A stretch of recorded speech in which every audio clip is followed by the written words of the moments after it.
Magandang umaga po mga ka-agri. Dito naman tayo ngayon upang i-share ko sa inyo itong ginagawa natin. Ito mga ka-agri, may nahanap tayo na kalabasa o flower. Ito mga ka-agri. Ngayon para maging buo to siya mga ka-agri, kasi ngayon mga ka-agri wala nang mga insekto ngayon na nagpulinit mismo sa tanim natin na kalabasa. Yung nagpulinit kasi nito mga ka-agri, mga ano lang yung mga bubuyog at saka yung paru-paro. Puro hirap nang makahanap ngayon ng mga ka-agri, yung bubuyog at saka paru-paro dahil sa panahon natin ngayon. Kaya ang gagawin natin ito mga ka-agri, hahanap tayo ng male na flower or yung itong ganito. Female kasi ito mga ka-agri. Yan, basta may ganito female yan. Kaya para maging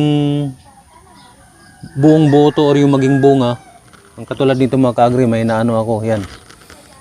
Pinupulinate ko yan mga ka-agri yung nakarang araw. Meron din dito. Yan o. Napulinate ko.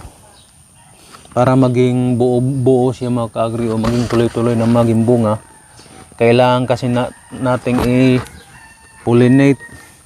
Kaya ang kailangan natin gawin ngayon mga ka-agri ay maghanap tayo ng male. Kaya ngayon gagawin natin, puputulin natin ito mga ka-agri. Yan. Ito mga ka-agri. Ito male to mga ka-agri. Ito ang lalaking flower. Ang part na to mga ka-agri, ito yung tinatawag na stamen or pistil. Ito magkalapit lang to ng taon na to. Ito yung tatanggalin natin. Ito mga ka-agri to. Ito stamen or saka yung pistil. Magkalapit lang yan. Yan.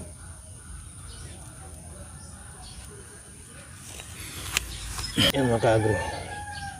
Ipahid mo lang siya dyan. Yan. Pahid lang. Punas lang. Hirap makahanap ng lalaking mga ka-agri. Yan. Scotch tape para hindi siya kapag uulan, hindi siya mabasa mga ka-agri. Kasi malanta to kapag uulan. Ganun lang kasimple mga ka-agri.